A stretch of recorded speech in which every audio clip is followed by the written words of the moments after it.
8 मई 2025। मीठे बच्चे, देही अभिमानी बन बाप को याद करो तो याद का बल जमा होगा।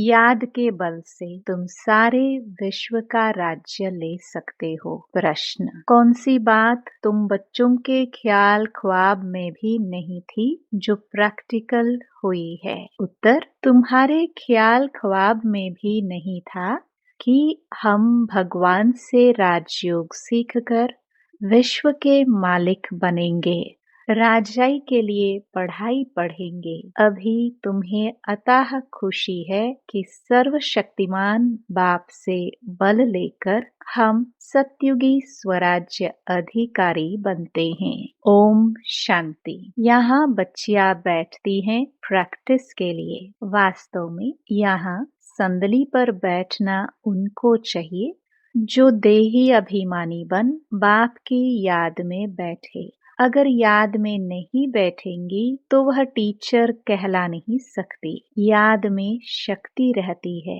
ज्ञान में शक्ति नहीं है। इसको कहा ही जाता है याद का बल।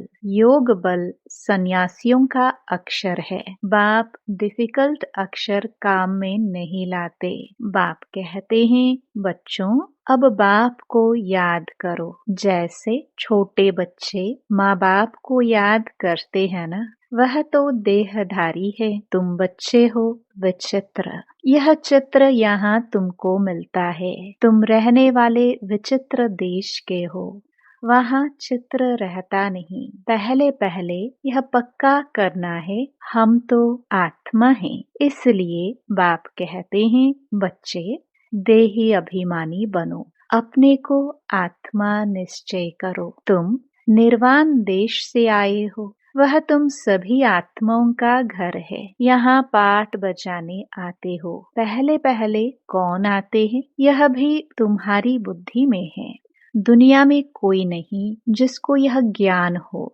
अब बाप कहते हैं, शास्त्र आदि जो कुछ पढ़ते हो उन सब को भूल जाओ। श्री कृष्ण की महिमा, फलाने की महिमा कितनी करते हैं, गांधी की भी कितनी महिमा करते हैं, जैसे कि वह राम राज्य स्थापन करके गए हैं। परंतु शिव भगवानुवाच आदि सनातन राजा रानी के राज्य का जो कायदा था, बाप ने राजयोग सिखाकर राजा रानी बनाया। उस ईश्वरीय रस्म रिवाज को भी तोड़ डाला।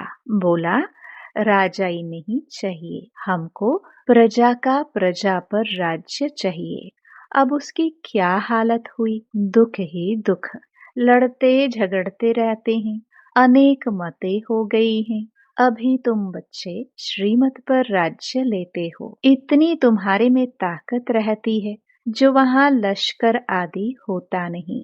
डर की कोई बात नहीं। इन लक्ष्मी नारायण का राज्य था, अद्वैत राज्य था। दो थे ही नहीं जो ताली बजे, उसको कहा ही जाता है अद्वैत राज्य। तुम बच्चों को बाप देवता बनाते हैं, फिर द्वैत से दैत्य बन जाते हैं रावण द्वारा। अभी तुम बच्चे जानते हो, हम भारतवासी सारे विश्व के मालिक थे। तुमको विश्व का राज्य सिर्फ याद बल से मिला था, अब फिर मिल रहा है। कल्प कल्प मिलता है सिर्फ याद के बल से। पढ़ाई में भी बल है। जैसे बैरिस्टर बनते हैं तो बल है ना, वह है पाई पैसे का बल। तुम योग बल से विश्व पर राज्य करते हो। सर्वशक्तिमान बाप से बल मिलता है। तुम कहते हो, बाबा हम कल्प कल्प आपसे सतयुग का स्वराज्य लेते हैं, फिर गवाते हैं, फिर लेते हैं। तुमको पूरा ज्ञान मिला है। अभी हम श्रीमत पर श्रेष्ठ विश्व का राज्य लेते हैं। विश्व भी श्रेष्ठ बन जाता है। यह रचता और रचना का ज्ञान तुमको अभी है। इन लक्ष्मी नारायण को भी ज्ञान नहीं होगा कि हमने राजाई कैसे ली। यहाँ तुम पढ़ते हो, फिर जाकर राजाई करते हो। कोई अच्छे धनवान के घर में जन्म लेते हैं तो कहा जाता है ना, इसने आगे जन्म में अच्छा कर्म किया है, दान पुण्य किया है, जैसा कर्म ऐसा जन्म मिलता है। अभी तो यह है ही रावण राज्य। यहाँ जो भी कर्म करते हैं वह विकर्म होता है। सीढ़ी उतरनी ही है। सबसे बड़े ऊंच से ऊंच देवी देवता धर्म वालों को भी सीढ़ी उतरनी है। सतो रजो तमो में आना है। हर एक चीज नई से फिर पुरानी होती है। तो अभी तुम बच्चों को अथाह खुशी होनी चाहिए। तुम्हारे ख्याल ख्वाब संकल्प स्वप्न में भी नहीं था कि हम विश्व के मालिक बनते हैं। भारतवासी जानते हैं कि इन लक्ष्मी नारायण का सारे विश्व पर राज्य था।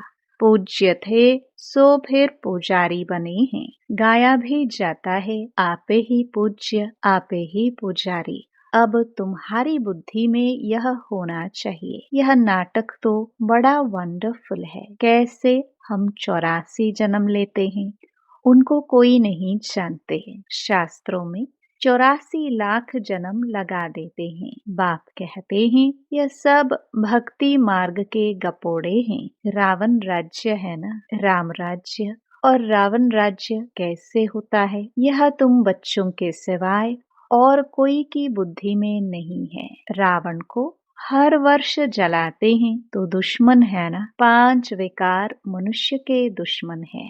रावण है कौन, क्यों जलाते हैं, कोई भी नहीं जानते। जो अपने को संगम युगी समझते हैं उनकी स्मृति में रहता है कि अभी हम पुरुषोत्तम बन रहे हैं। भगवान हमको राजयोग सिखलाकर नर से नारायण, भ्रष्टाचारी से श्रेष्ठाचारी बनाते हैं। तुम बच्चे जानते हो हमको ऊंचते ऊंच निराकार भगवान पढ़ाते हैं। कितनी अथाह खुशी होनी चाहिए। स्कूल में स्टूडेंट की बुद्धि में रहता है ना, हम स्टूडेंट है।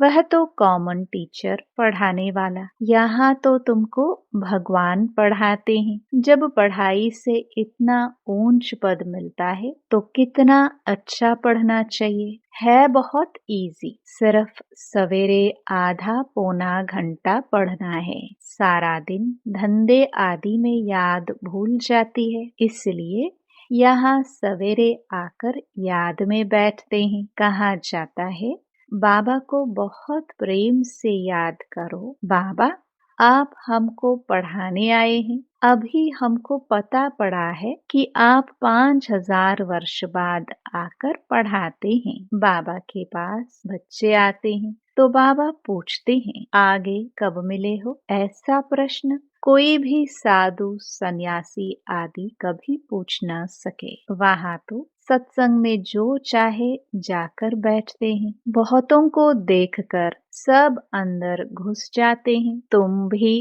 अभी समझते हो। हम गीता रामायण आदि कितना खुशी से जाकर सुनते थे। समझते तो कुछ नहीं थे। वह सब भक्ति की ही खुशी है। बहुत खुशी में नाचते रहते हैं, परंतु फिर नीचे उतरते आते हैं। किस्म किस्म के हठयोग आदि करते हैं। तंदुरुस्ती के लिए ही सब करते हैं। तो बाबा समझाते हैं ये सब है भक्ति मार्ग की रस्म रिवाज। रचता और रचना को कोई भी नहीं जानते तो बाकी रहा ही क्या। रचता रचना को जानने से तुम क्या बनते हो और न जानने से तुम क्या बन पड़ते हो। तुम जानने से सॉल्वेंट बनते हो, न जानने से वही भारतवासी इनसॉल्वेंट बन पड़े हैं। गपोड़े मारते रहते हैं। क्या क्या दुनिया में होता रहता है। कितने पैसे सोना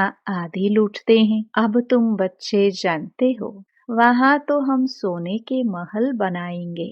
बैरिस्टरी आदि पढ़ते हैं तो अंदर में रहता है ना, हम यह इम्तिहान पास कर फिर यह करेंगे, घर बनाएंगे। तुमको क्यों नहीं बुद्धि में आता है? हम स्वर्ग का प्रिंस प्रिंसेस बनने के लिए पढ़ रहे हैं। खुशी कितनी रहनी चाहिए, परंतु बाहर जाने से ही खुशी गुम हो जाती है। छोटी छोटी बच्चियां इस ज्ञान में लग जाती है। संबंधी कुछ भी समझते नहीं, कह देते जादू है, कहते हैं हम पढ़ने नहीं देंगे। इस हालत में जब तक सगीर हैं तो माँ बाप का कहना मानना पड़े, हम ले नहीं सकते। बहुत खिटपिट हो पड़ती है। शुरू में कितनी खिटपिट हुई। बच्ची कहे हम 18 वर्ष की है, बाप कहे नहीं 16 वर्ष की है, सगीर है। झगड़ा कर पकड़ ले जाते थे। सगीर माना ही, बाप के हुक्म में चलना है। बालिग है, फिर जो चाहे सो करे। कायदे भी है ना। बाबा कहते तुम जब बाप के पास आते हो तो कायदा है, अपने लौकिक बाप का सर्टिफिकेट चिट्ठी लेकर आओ।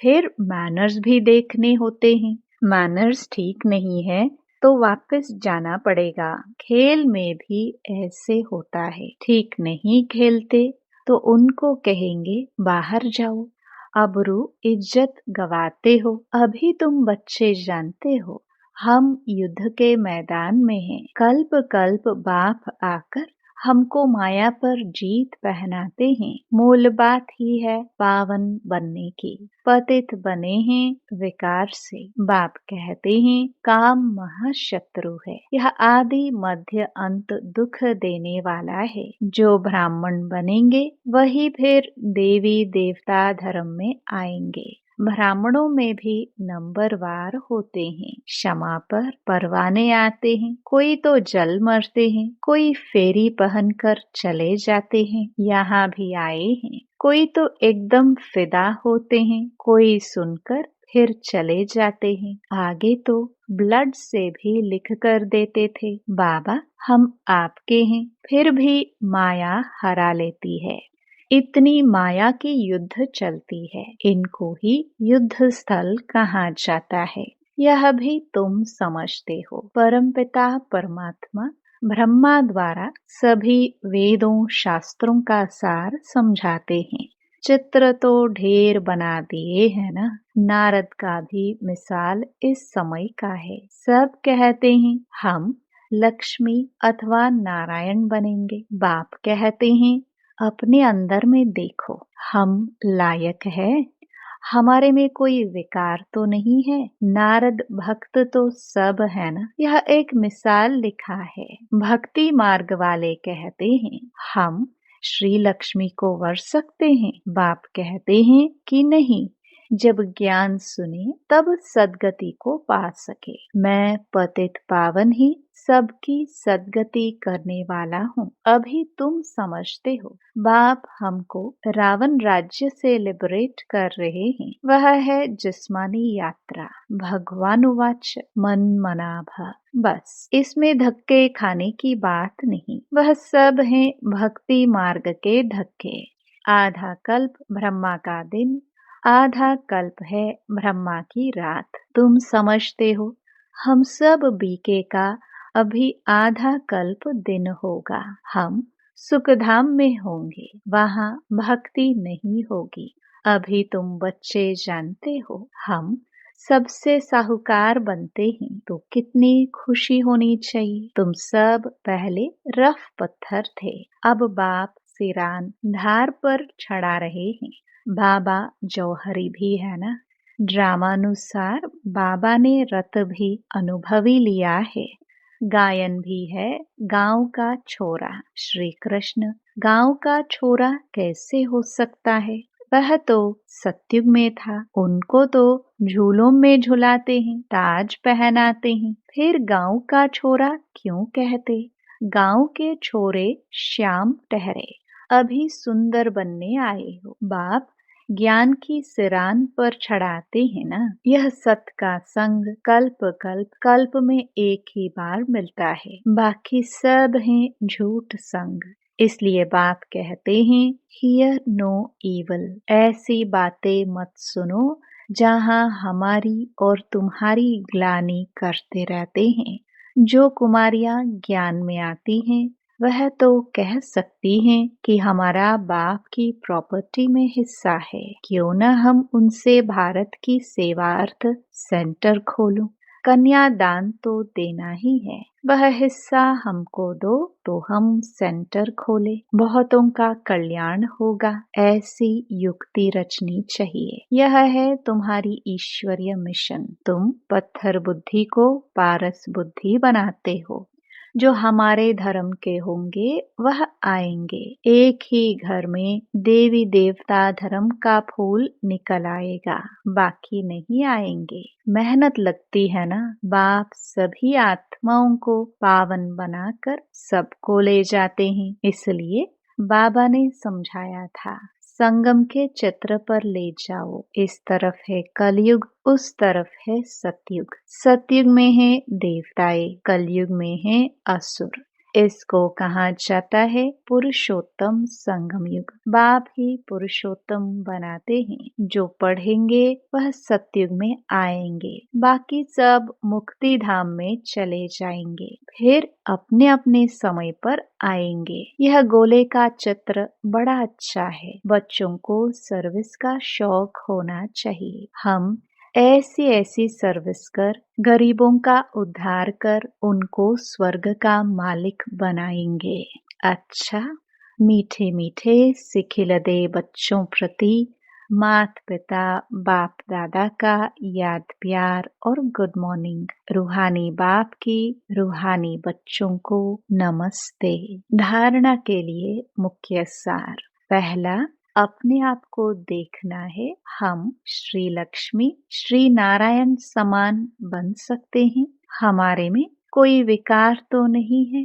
फेरी लगाने वाले परवाने हैं या फिदा होने वाले ऐसे मैनर्स तो नहीं है जो बाप की अबरू इज्जत जाए। दूसरा, अतः खुशी में रहने के लिए सवेरे सवेरे प्रेम से बाप को याद करना है और पढ़ाई पढ़नी है। भगवान हमें पढ़ाकर पुरुषोत्तम बना रहे हैं। हम संगम युगी हैं, इस नशे में रहना है।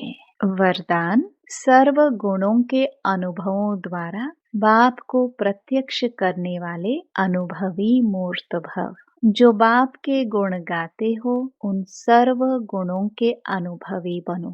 जैसे बाप आनंद का सागर है तो उसी आनंद के सागर की लहरों में लहराते रहो। जो भी संपर्क में आए उसे आनंद प्रेम सुख सब गुणों की अनुभूति कराओ। ऐसे सर्व गुणों के अनुभवी मूर्त बनो तो आप द्वारा बाप की सूरत प्रत्यक्ष हो, क्योंकि आप महान आत्माएं ही परम आत्मा को अपनी अनुभवी मूर्त से प्रत्यक्ष कर सकती हो। स्लोगन, कारण को निवारण में परिवर्तन कर अशुभ बात को भी शुभ करके उठाओ।